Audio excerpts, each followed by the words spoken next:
Speaker is going to be Peter, who is also competing in Tall Tales with the 3 to 5 minute time period. Peter Brissett, what could go wrong? What could go wrong, Peter Brissett? I'm standing on the edge of a cliff in the Swiss Alps. I've got my wingsuit on and I'm about to base jump right off the edge of this cliff through the mountains to the beautiful valley below. I have spent hours, days, weeks, nay, months training for this very moment. And yet the risk of death is real. But you know what? I have no fear of facing death, thanks to my childhood friend, George. George and I experienced so many near-death situations, this base jumping was going to be easy. George was always pushing me farther, faster, and more dangerously than I normally would on my own. Let me see if I can give you some examples. One afternoon, George's dad gave us a task. He says, boys, I want you to take this wood pile over here and move it over there. So George says to me, Peter, I want you to go stand at the wood pile and I'm going to go stand at the other side of the yard and you're going to take the logs, toss them to me, I'll catch them and stack them on the other side. To which I replied, George, this is a great idea. I love this idea. What could go wrong? So I began taking logs and tossing them over to George. It's going great until I realize that I just tossed a log and George is not even looking at me. There was nothing I could do. And sure enough, as George finally turns around just in time for the log to smack him right in the head. Now you may ask, Peter, that doesn't sound like a near-death experience for you. To which I say, are you kidding me? He was so mad, I thought he was going to kill me.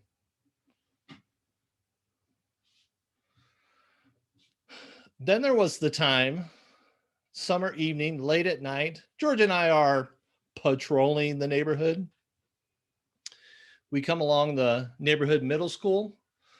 George says to me, Peter, we should climb up on top of the middle school and see what's up there. To which I say, George, that's a great idea. I love this idea. What could go wrong?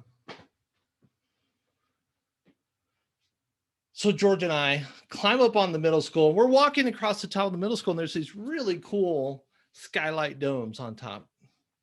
And I thought it'd be awesome to step across them. So I step across one, I step across two, I step across three, and it collapses. Luckily, somehow a leg and a couple arms managed to catch the sides as I'm looking down at my impending death. George is just laughing at me. I think he's still upset about the log thing. Finally pulls me out and we get off the roof. Then come wintertime, near my house were these sand pits. They would fill them with water and it was frozen over. George says to me, hey, Peter, we should go walk out on the ice. To which I say, George, this is a great idea. I love this idea. What could go wrong? So off we go onto the ice. It starts cracking. George is way faster than I am, and he's off on the side of the shore as the ice collapses underneath me. I'm swimming, screaming for my life. George is still laughing at me. Again, I think he's still upset about the log thing. Finally, he screams, Peter, stand up! To which I stand up, and the water's really not that deep, and I survived anyway.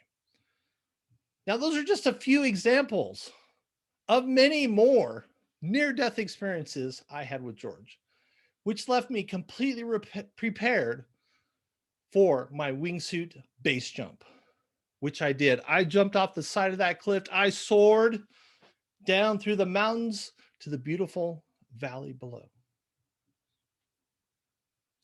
Now, you may not have a George in your life, but I encourage you, you should take more risks. You should live life fully, live it more dangerously. Because you got to ask yourself, what could go wrong? Madam Toastmaster.